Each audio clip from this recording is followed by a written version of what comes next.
At 15 years old, she couldn't even order food at a restaurant without feeling her heart race. Every conversation with a stranger felt like a battle. Every presentation at school felt impossible. Her mind filled with fear before she even opened her mouth. She wasn't shy. She wasn't simply nervous. She was living with crippling anxiety and frequent panic attacks that made the outside world feel terrifying. Years later, the same girl would stand on the biggest stages in Hollywood, win an Academy Award, and become one of the most respected actresses of her generation. Millions would know her as Emma Stone. But before the red carpets, before the standing ovations, before the Oscars, Emma Stone was just a frightened teenager desperately trying to convince herself that life could become something more than fear. Emily Jean Stone was born in Scottsdale, Arizona, into a loving middle-class family. From the outside, everything looked perfectly normal. She had supportive parents, a comfortable home, and opportunities many children would envy. But anxiety doesn't care about appearances. It doesn't care how good your life looks from the outside. It quietly builds itself inside your mind until ordinary moments become overwhelming. For Emma, that process began very early. As a child, she constantly imagined worst-case scenarios. She worried something terrible would happen to her parents. She feared leaving the house. Sometimes her heart would beat so fast, she genuinely believed she was dying. She later described her first panic attack as one of the most frightening experiences of her life. Imagine being 7 years old and feeling convinced that something inside your body is terribly wrong without understanding why. Doctors eventually confirmed that physically she was healthy. The problem wasn't her heart, it was anxiety. For many children, anxiety becomes a prison because they don't have the words to explain what they're feeling. Emma couldn't explain it either. She simply knew that the world felt overwhelming. School wasn't always easy. Social situations became exhausting. Even activities other children enjoyed often filled her with dread. She began seeing a therapist at a young age. Through therapy, she slowly learned something important. Anxiety wasn't an enemy she could eliminate forever. It was something she would have to understand, manage, and live alongside. Most people think courage means not being afraid. It doesn't. Courage means moving forward while fear is still standing beside you. Emma didn't know it yet, but that lesson would define her entire career. One of the biggest turning points in her childhood came through something completely unexpected: acting. At first, it wasn't about becoming famous. It wasn't about Hollywood or awards. Acting became an escape. When she stepped into another character, her own anxiety became quieter. For a little while, she wasn't Emma anymore. She wasn't worrying about what people thought. She wasn't trapped inside her own thoughts. She could become someone else entirely. Ironically, pretending to be other people helped her discover who she really was. She joined local theater productions and immediately fell in love with performing. Something magical happened every time the curtain opened. The fear that controlled her daily life seemed to disappear on stage. The audience didn't make her panic.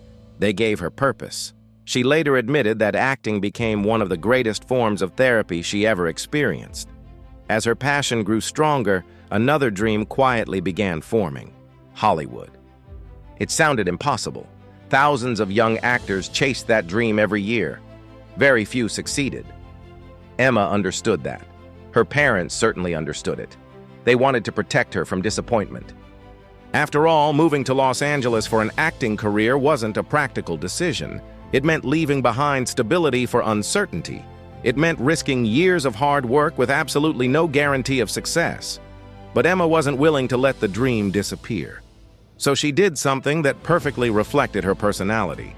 Instead of begging, she made a presentation. Using PowerPoint, she created an entire slideshow explaining why moving to California made sense. Every slide carefully built her argument. Every page reflected preparation instead of emotion. One slide simply read, "Project Hollywood."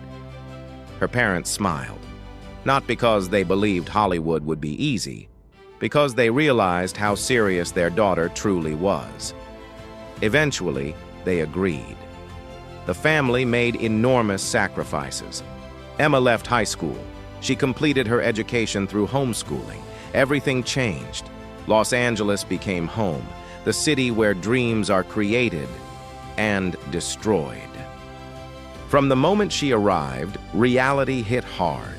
Audition after audition, waiting room after waiting room, hundreds of hopeful actors, most of them just as talented, just as ambitious, just as desperate. Imagine spending your entire day preparing for a single audition, only to hear "thank you" after 30 seconds. Sometimes not even that. Sometimes casting directors barely looked up before moving on to the next person. Rejection became routine. One audition, rejected. Another audition, rejected. Another callback. Someone else got the role. Days became months. Months became years. The dream that once felt exciting slowly became exhausting. Many actors describe Hollywood as emotionally brutal, not because people are intentionally cruel, because rejection becomes normal. Eventually, you stop asking whether you'll hear no. You begin wondering if you'll ever hear yes. Emma experienced exactly that. She wasn't the obvious choice. She didn't fit the traditional Hollywood image many studios wanted. She had a distinctive voice, a quirky personality, bright red hair that wasn't even natural. It would later become one of her defining features after being dyed for a role. Casting directors often didn't know where to place her. Too different, too unusual, not the typical leading actress. Ironically, those exact qualities would later make her unforgettable. But at the time, they simply created more rejection. There were moments where doubt became overwhelming. She questioned herself, questioned her talent, questioned whether leaving Arizona had been a mistake. Every struggling artist eventually reaches that crossroads, the moment where quitting begins to sound reasonable, the moment where ordinary life starts looking safer than extraordinary dreams. Emma stood at that crossroads more than once, but every time she considered walking away, she remembered something. Acting wasn't simply what she wanted to do, it was where she felt most alive. That realization kept her moving. Small opportunities slowly began appearing. Commercials, tiny television roles, brief appearances most audiences never noticed. Each role lasted only moments, but every set became another classroom. She observed experienced actors. She studied directors.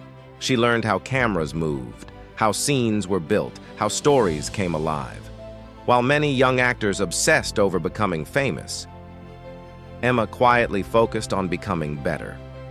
She treated every small role as preparation for a much larger future. Years later, people would describe her success as sudden. It wasn't. Nothing about it was sudden. Behind every major role, there were hundreds of auditions nobody remembers. Behind every award, there were countless disappointments hidden from public view. Success was never built in the spotlight. It was built in silence. It was built inside waiting rooms, inside failed auditions, inside lonely drives home, wondering whether tomorrow would finally be different. And just when it seemed like Hollywood might never truly notice her, everything was about to change. One audition, one opportunity, one role would completely alter the course of Emma Stone's life. One audition, one phone call, one opportunity. That's all it took to change the trajectory of Emma Stone's career. But not because luck suddenly found her, because years of invisible preparation had finally met the right moment. The role was in a comedy called Superbad. At first glance, it didn't look like the kind of project that launches Hollywood careers. It was a teenage comedy with a modest budget and relatively unknown young actors. Nobody expected it to become a cultural phenomenon. Emma certainly didn't. She simply wanted the job. When she walked into the audition, she wasn't trying to impress Hollywood. She was trying to survive another week in Los Angeles, another month, another opportunity. The pressure wasn't about becoming famous. It was about proving to herself that she belonged. She got the role. For the first time, millions of people saw something casting directors had overlooked for years. She had presence, not just beauty, not just comedic timing. Presence. The kind of screen presence that makes audiences naturally watch whenever you're on screen. When Superbad became a massive success, doors finally began opening. But success creates a dangerous illusion. People assume everything becomes easy afterward. Hollywood doesn't work that way. One successful movie gets you noticed. It doesn't guarantee a career. Emma still had to prove herself. Again, and again, and again. The next few years became a balancing act. Comedy, drama, independent films, supporting roles, romantic comedies. She refused to become trapped inside one category. Many young actors accept whatever role keeps them employed. Emma made a different choice. She looked for characters, not paychecks. Because she understood something that many actors don't realize until it's too late. Careers aren't built by chasing popularity. They're built by choosing stories worth telling. Then came Easy A. Everything changed. For the first time, she wasn't simply part of a successful movie. She was the movie. The entire story rested on her shoulders. If she failed, the film failed. That's terrifying for any actor, especially someone still trying to establish herself. The performance was brilliant, funny, intelligent, authentic. Audiences loved her. Critics loved her. Hollywood finally stopped asking, "Who is Emma Stone?"